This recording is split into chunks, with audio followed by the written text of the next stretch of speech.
What's up, guys? Welcome to another live session. Today's September 6th, 2019. I'm sorry about being a bit late. I was having issues with the mic, and then TradingView, it wouldn't load. Everything else would load. But I think we should be good now. If you're on the portal, just refresh the page just to load up the stream again. Or if you're on YouTube, you should be okay. But we are starting a new live session, new free session for the week. For a lot of the free members, we haven't seen you guys since Monday. So what happens on Fridays for those that are new is we're gonna go over some of the trades of the week, what went well and what we could improve on, and etc. So let's get into it. Last night we did pound CAD shorts, and pound CAD has been pretty nice to us. I think it's always been a winner for us, and it's pretty easy to trade. I believe our first trade was here, our second trade was here, and just like before, we had another short opportunity, and right now we're about 70 pips in profit. We went as deep as 80. Today's Friday, and we have Powell speaking at 12:30 p.m. Eastern. So just make sure your stops are in profit now.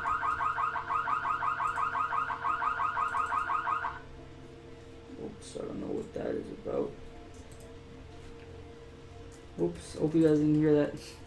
Apparently it's saying my CPU's on high temperature. Anyways, yeah, so make sure your stops are in profit, not even at entry. It is Friday, things could move pretty crazy once Powell starts speaking, even for the pound. So secure some profits or even close out. Enjoy the week, but a nice winner for pound CAD. And earlier in the week, we also shorted pound yen. Pretty simple setup down here. A nice short from our intraday range that we were capped for, right around here. Nice entry off the trend line touch, and this trend line is from the monthly time frame. So let me show the free users which trend line I'm talking about. So this trend line right here, which we drew back when I started these sessions, our first couple of touches here, our next touch here, and if we zoom in, testing it, and on the smaller time frames, we've created a trading range that was kind of capped by that level, by that trend line itself. So I'll show you. So this teal line right here, it does look like a support and resistance line, but it's actually the trend line we just spoke of. And so earlier in the week, we had a touch at the trend line and a nice rejection, and we waited for a close below hourly support at 129.380 before entering short, and that brought in around 110 pips, and it actually fell even more so. So a great setup there. That's another 110, so that's 200 pips right there.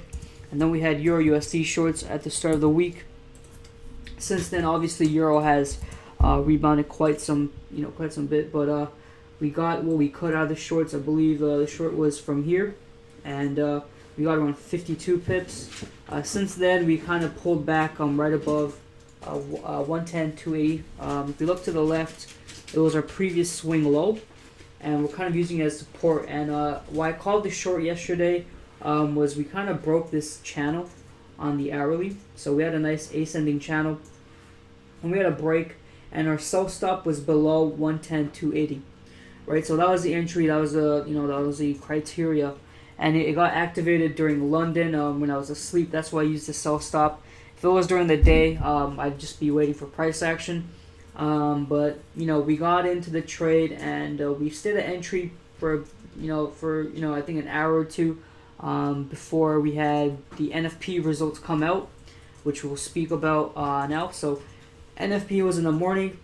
We had CAD employment change, which came out better than expected, so that helped GBP CAD. And then we had average earnings, which is higher than expected. The non-farm employment change, which is the big thing to look for NFP, actually came out worse than expected.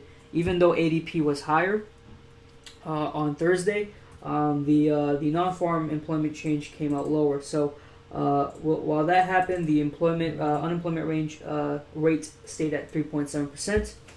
And so we had a mixed reaction. I really thought Euro was going to pop off, and so I got us out at 13 to 12 pips in drawdown, loss, whatever you want to call it.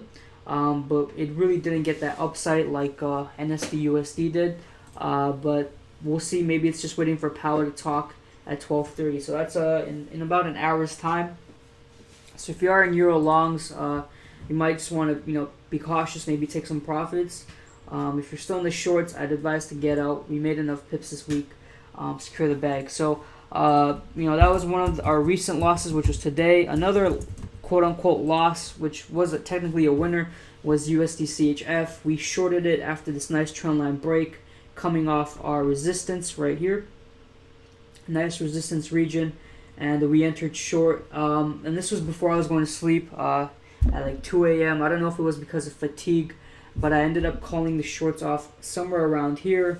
And then when I woke up, the pair ended up falling around 70 or so pips. But we could have bagged these, and then if you had these levels down, there was another opportunity to short right here, and it's falling as expected off this resistance region. And if you look at this black line right here, it's a trend line from the daily time frame. So these key levels in the live sessions that I cover, once you plot them, you don't really need me 24/7. You might need me for the morning session to kind of give a bias, especially when the chat starts, when you can ask me questions. But during the day, you can start looking at setups. You can be a real day trader, because I do a lot of other stuff at Forex Lens. Right now we're creating a course, so that's where a lot of my time is going into. You can look at some of the videos on our portal in the education section. A lot of content's being put out. So if you had these levels down, for example, for the USD CHF, if when we called off this short and you closed it when I told you to, you would have missed this opportunity, but you would have seen price come back and do a teardrop candle, which I love, inverted hammer off the trend line into a resistance, and you see a nice rejection. So you could very well make these pips back. So that's the point of these live sessions, is for you guys to be with us for a few months, and then as soon as you learn how to trade on your own, you can be done with Forex Lens. That's counterintuitive, but we really want people to become independent traders and not become so heavily dependent on our signals. But USD CHF, we should see it, it go down, depending on what Powell says, but based on just technicals alone, it's had a nice reaction off this a resistance and trend line. We should be seeing a 0.98200 right around here, maybe Sunday, Monday. If we don't get there by then, and fundamentals stay the way they are, we could definitely get into that trade. Moving on to gold. So gold was another big winner. I'll do an official pip count after this video, but in our last session Monday, we covered gold longs. And if you look at the accuracy of this gold long, it's crazy. Gold is a nice pair to trade, but you do need capital to trade it. So that's why I always Okay, I do apologize for that. Shouldn't happen again. Says my CP range from here to here has been very huge for gold, and has had.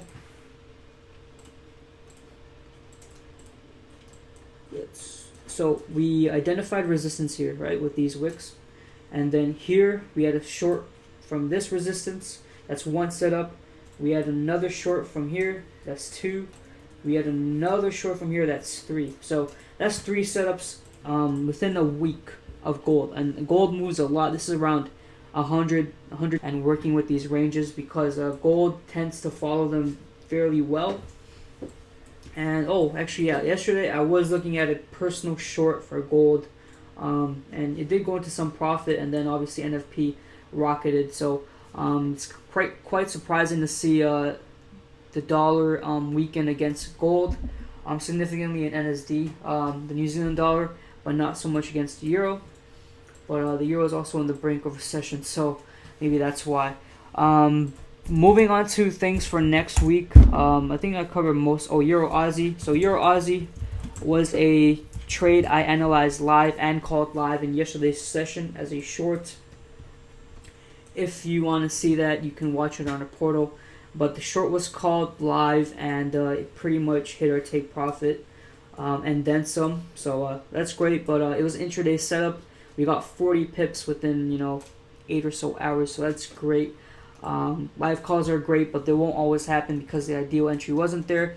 For us, the ideal entry was here. We were in this trading range. We had the closure, but within the trading range, and it was enough. It was a bearish engulfing candle that I didn't need to wait for the retest rejection, so I just entered short. Obviously, since then it's pushed down lower. And at the beginning of the week, when I sent out that email letter, you can see it right here. I did want to swing short Euro Aussie.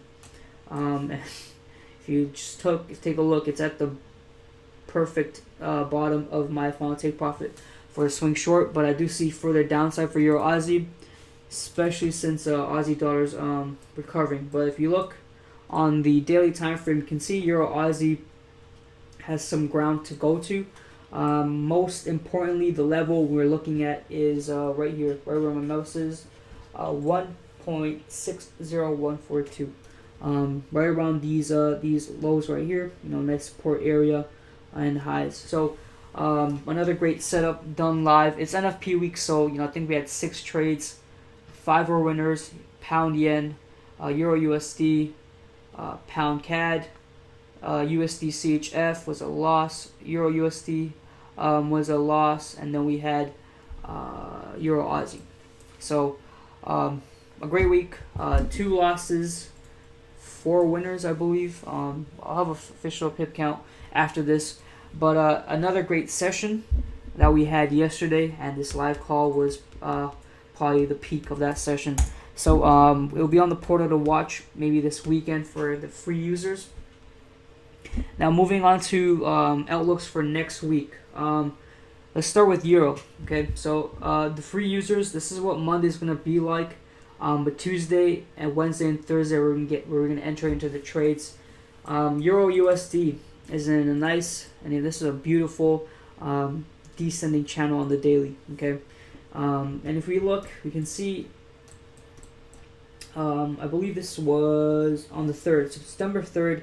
We printed a nice hammer off the bottom trend line of the channel, and we had a nice bullish candle afterwards. And since then, we have reacted to this previous swing low at 1.10 to 80, and on that low we are creating a hammer. So what that tells me is we're probably going to go up to the top of this trend line right here. And so let me just draw this arrow. So we should probably go up here right to this trend line, right around 111, 100, right around there. Maybe by the end of today, if Powell talks dovish about the dollar, but definitely next week. Obviously, if Powell says, the dollar strengthening and the economy is good, then we can just continue downwards. But overall price structure tends to follow the channel, so we should come up and touch it again. When we do that, we can either look for shorts from down there. If we do get a close above the level we just spoke of, we can maybe look to longs to 1.12 thousand. So that's Euro. Let's talk about pound, and I want to do pound, then maybe gold to end off the session. So the pound, yesterday I talked about what I need to go long on the pound, right? Because the original entry was down here when the pound printed a nice and a beautiful bullish hammer off historic low, 120, 200, right? It created a historic low on the smaller time frame, and since then snapped back, and that's primarily due to U.S. dollar weakness and obviously the vote for a no-deal Brexit. I think they want it to be done by October 31st, so that date's coming up soon. So we had a nice rebound, and since then we've kind of reacted to this trend line that I drew. Just connecting these wicks 1, 2, and 3. For longs, the best entry for me is a push above 123.740, which I've spoke of many times. This key level since May, 123.730. So if we get a push above and we consolidate, we create some sort of consolidation region, or some support between here and here. Just an example, that'd be amazing to trade because we can trade the breakout. So that's what we want. We want the pound to come up here, consolidate, create resistance, create support, and then we're gonna trade the breakout once we get a break above this resistance. And then we had a nice fallout since then. So it is due for some form of retracement. It could be up to here. If Boris Johnson can really turn around the pound, then it can go as high as to this monthly trend line. But that's what we'll be looking at for pounds next week is long. Let's speak about gold before we finish off this session. It was a kind of a recap session. So daily. The weekly looks bearish for gold, by the way. So even the daily's kind of a mess. If we look, zooming in, if we see these previous highs, right? Gold made a significant push to go to the next level of confluence, 1569, 1570, but we didn't get that break, retest, rejection on a smaller time frame. It was pretty much a fake out. A lot of novice traders got faked out by this move. Since then, gold snapped back with this daily candle being over 300 pips, and then since then we've printed a hammer on the daily time frame. So price action's pretty ugly on these last couple of days, and that's NFP week for you. And that's why I don't like to trade too much on NFP week. I said it last time in July that in August, that's not my favorite week to trade. And over my 7 years of trading, it's just never been the greatest week. Thankfully, this week we're pretty much on par with our target. But if you can look at the price action, it's pretty ugly on gold. It's still bullish, just because we're still making higher highs and higher lows. Can even put up this trend line if you wish. Actually, if you put this trend line, we can actually see the weekly time frame viewpoint coming. So when I showed the weekly time frame, I did say it does look bearish, and since then we have kind of closed out and currently retesting with this hammer. It's a daily candle, right? So maybe Sunday or Monday, if we can get the next few candles bearish off this trend line and it close below the most important level, which is 1512, we could have shorts to 1490. Let's look at the hourly to see what we're talking about here. So I told my paid users, I believe Wednesday or Thursday, that 1519 was a key support, and 1519 right here. And if we do get a break below and a retest rejection, we'll go lower, and we did get that. We got a break, retest, entry was somewhere here, short, right? Since then, we've also done a similar scenario with 1509, right? A break, retest, rejection, a nice 50-ish pip move. Since then, what has happened on the daily, on the hourly, is actually we snap back within this trend line we were just talking about. So on the hourly, it's actually looking bullish because what's happening is price has snapped back with this in the trend line, this diagonal teal color trend line, and since then has closed above, retested. It's in the process of either rejecting. This candle closes bullish, maybe higher than this one. It's a rejection. If it comes back down outside of this trend line, then it's rejecting this trend line, as in it's going lower. So a nice setup is playing out for gold, especially if we get a close above this previous bearish candle. If this bullish candle can engulf this previous bearish candle, that'd be a nice confluence to go long. We are expecting a weaker dollar and pairs to gain on the dollar, so gold can be one of them, and it go on par with our potential pound USD long. So we could have longs to right around here, right around 1550 again, a nice rate region right here. So this is where we could go for gold. We got the arrow.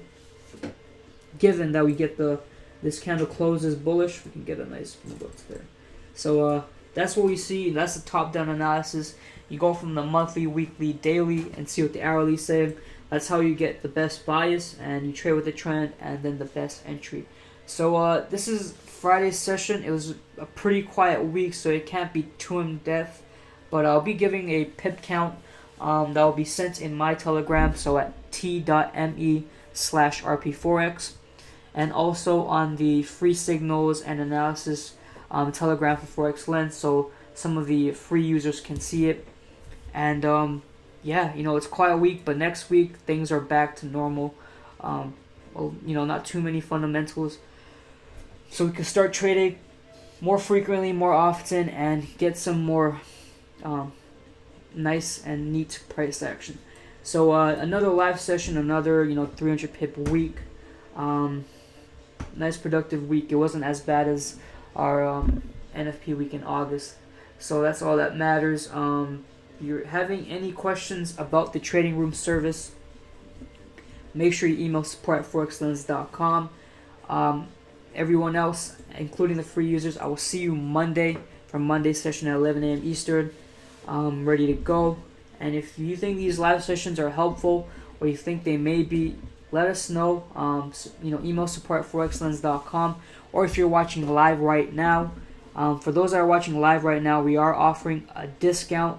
So if you're watching live right now, you can actually go to order the trading room membership, which is $97 per month, and use this 20% coupon code. The coupon code is 20 off. So I'll put it on the screen. This is a limited time coupon code for those that are watching that tuned in either right now or maybe later in the day. 20 off to get 20% off the trading room. Get it now. You have this weekend to get it before Monday's session. So use it. I think with 20% off, the membership's $83. So definitely take advantage. And obviously, when you're a trading room member, you get all of our signals. So you also get Atom, Bravo, etc. So yeah, use it. Hopefully I see some new faces on Monday. And take care, guys. Have a great weekend. Take note, Powell is speaking in an hour, so just be cautious. And I'm RP Forex. I'm logging off. Peace and happy weekend.